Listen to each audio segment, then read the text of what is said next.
আমরা যখন বই পড়ি তখন আমরা হাতের কাছে কোনো ডায়েরি অথবা নোটবুক রাখতে পারি। অর্থাৎ একটা বই থেকে অনেক গুরুত্বপূর্ণ তথ্য কিন্তু আমরা পাই। সেই তথ্যটি আমরা সংরক্ষণ করতে পারি।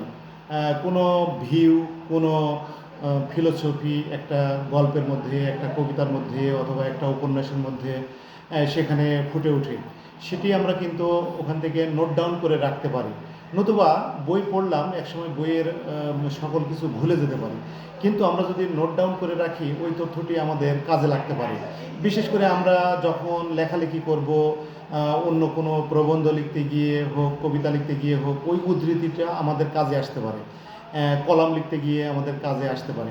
অথবা আমরা যারা বক্তব্য দিব কোনো অনুষ্ঠানে বা কোনো প্রোগ্রামে আমরা যখন বক্তব্য দিই তখনও কিন্তু ওই উদ্ধৃতি আমাদের কাজে আসতে পারে।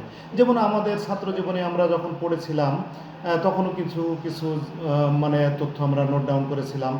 যেমন রবীন্দ্রনাথ ঠাকুরের সঞ্চয়িতা কাব্যগ্রন্থ আমি যখন পড়েছিলাম তখন কবিতা কোনোটা আমার খুবই ভালো লেগেছে, তখন আমি লিখে রেখেছিলাম, ফুলগুলি যেন কথা, পাতাগুলি চারিদিকে তার পুঞ্জিত নীরবতা।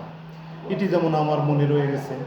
অথবা কাজী নজরুল ইসলামের রুবায়েতি উমর খৈয়াম, এটি যখন পড়েছিলাম তখন আমাদের কাছে ভালো লেগেছে যে মরুর বুকে বসাও মেলা উপনিবেশ আনন্দের, তাহার চেয়েও একটি হৃদয় তুষ্ট করা মহৎ ঢের। তাই আমরা যখন বই পড়ব কাছে যেন নোটবুক বা ডায়েরি রাখি, এবং একটি যেন সেটি হয়, বারবার যেন ভিন্ন ভিন্ন ডায়েরি বা নোটবুক আমরা ব্যবহার না করি এবং সেখানে গুরুত্বপূর্ণ তথ্যগুলো টুকে রাখতে পারি। তাহলে আমাদের ভবিষ্যতে এটি আমাদের কাজে আসবে। ধন্যবাদ সবাইকে।